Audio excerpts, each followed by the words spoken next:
Assalamualaikum warahmatullahi wabarakatuh. Saya Muhammad Rifki Maulana, mahasiswa dari Universitas Islam Riau. Saya akan menceritakan sejarah Kerajaan Aceh. Cikal bakal Kerajaan Aceh bermula dari adanya Kerajaan Indrapurba yang terletak di Lamuri Aceh Besar pada tahun 1059 sampai 1069 Masehi. Tentara Cina menyerang Kerajaan Indrapurba yang waktu itu dipimpin oleh Maharaja Indra Sakti ketika peperangan terjadi. Kerajaan Perlak sebagai sekutu dari Kerajaan Indrapurba mengirimkan 300 pasukan, di antaranya terdapat pemuda kuat yang bernama Merah Johan yang memimpin pertempuran. Akhirnya tentara Cina dapat dikalahkan dan diusir mundur. Untuk membalas jasa Merah Johan, maka Maharaja Indra Sakti menikahkan anaknya dengan pemuda tersebut. Setelah itu, Merah Johan yang bergelar Sultan Alaiddin Johan Shah menggantikan mertuanya yang telah wafat sebagai Raja Kerajaan Indrapurba. Kemudian, kerajaan tersebut berganti nama menjadi Kerajaan Darussalam yang terletak di Bandar Darussalam. Hingga akhirnya sampailah pada generasi ke-11, yaitu Sultan Ali Muhayyad Shah. Sultan Ali Muhayyad Shah menyusun kekuatan dengan menyatukan kerajaan-kerajaan kecil di bawah payung Kerajaan Aceh. Untuk membangun Kerajaan Aceh yang besar dan kokoh, Sultan Ali Muhayyad Shah membentuk angkatan darat dan laut yang kuat. Sultan Ali Muhayyad Shah juga meletakkan dasar-dasar politik luar negeri Kerajaan Aceh yang isinya adalah: pertama, mencukupi kebutuhan sendiri sehingga tidak bergantung pada pihak luar. Yang kedua, menjalin persahabatan yang lebih erat dengan kerajaan-kerajaan Islam di Nusantara.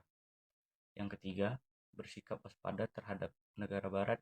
Dan yang keempat, menerima bantuan tenaga ahli dari pihak luar dan menjalankan dakwah Islam ke seluruh Nusantara. Sultan Ali Muhayyad Shah wafat pada tanggal 17 Agustus 1530 Masehi, dan Kerajaan Aceh kemudian dipimpin oleh Sultan Salahuddin yang merupakan anaknya.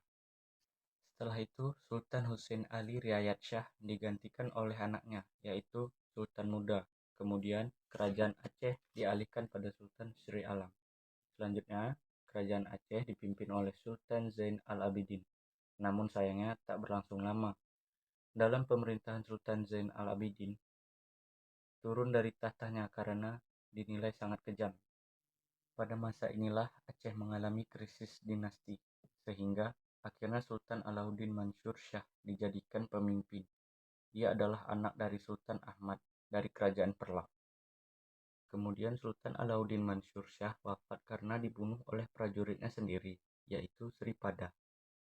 Masa kepemimpinan diteruskan oleh Sultan Buyung pada tahun 1586 Masehi. Tak lama setelah itu, Sultan Buyung pun wafat dan digantikan oleh Sultan Alauddin Riayat Shah Al-Mukhamil. Setelah Sultan Alauddin Riayat Shah Al-Mukhamil wafat, kepemimpinan dilanjutkan oleh anaknya, yaitu Sultan Ali Riayat Shah. Namun pada masa pemerintahannya terjadi banyak masalah yang dialami oleh Kerajaan Aceh. Waktu itu Aceh mengalami krisis pangan hingga banyak menyebabkan rakyat kelaparan.